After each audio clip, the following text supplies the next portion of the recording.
Right, as you can see, it's a Columbia International Educational Society record, and it's one of the series that was recorded by Sir Henry Newbolt reading his poems. And this one is Fidele's Grassy Tomb. It's a poem come tale of a faithful old dog.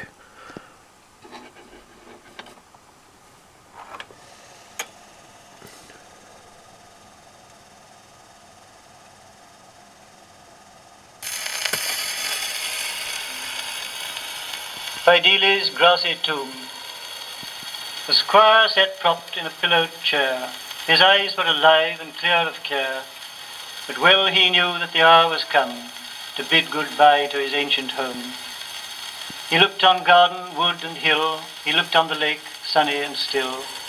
The last of earth that his eyes could see was the island church of Orchard Lee. The last that his heart could understand was the touch of the tongue that licked his hand.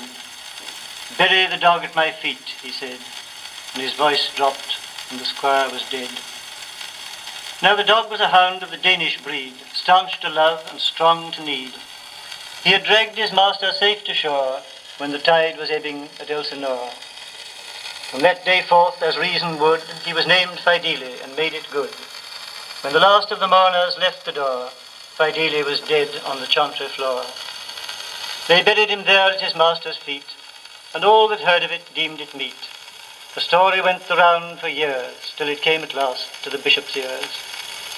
Bishop of Bath and Wells was he, lord of the lords of Orchard Lee, and he wrote to the parson the strongest screed that bishop may write or parson read.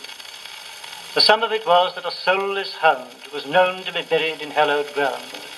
From scandal sore the church to save, they must take the dog from his master's grave. The heir was far in a foreign land. The parson was waxed to my lord's command.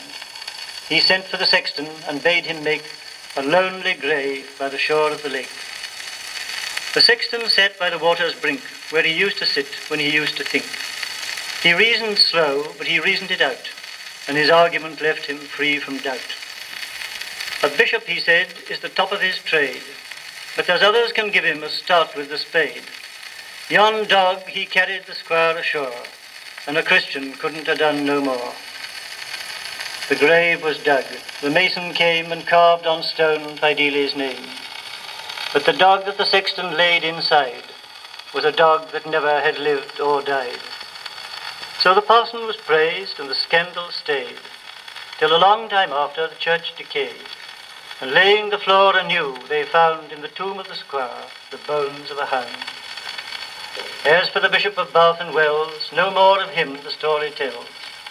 Doubtless he lived as a prelate and prince, and died and was buried a century since. And whether his view was right or wrong has little to do with this my song. Something we owe him you must allow, and perhaps he has changed his mind by now. The squire in the family chantry sleeps, the marble still his memory keeps. Remember when the name you spell, there rest Fidele's bones as well. For the sexton's grave you need not search. 'Tis a nameless mound by the island church. An ignorant fellow of humble lot, but he knew one thing that a bishop did not.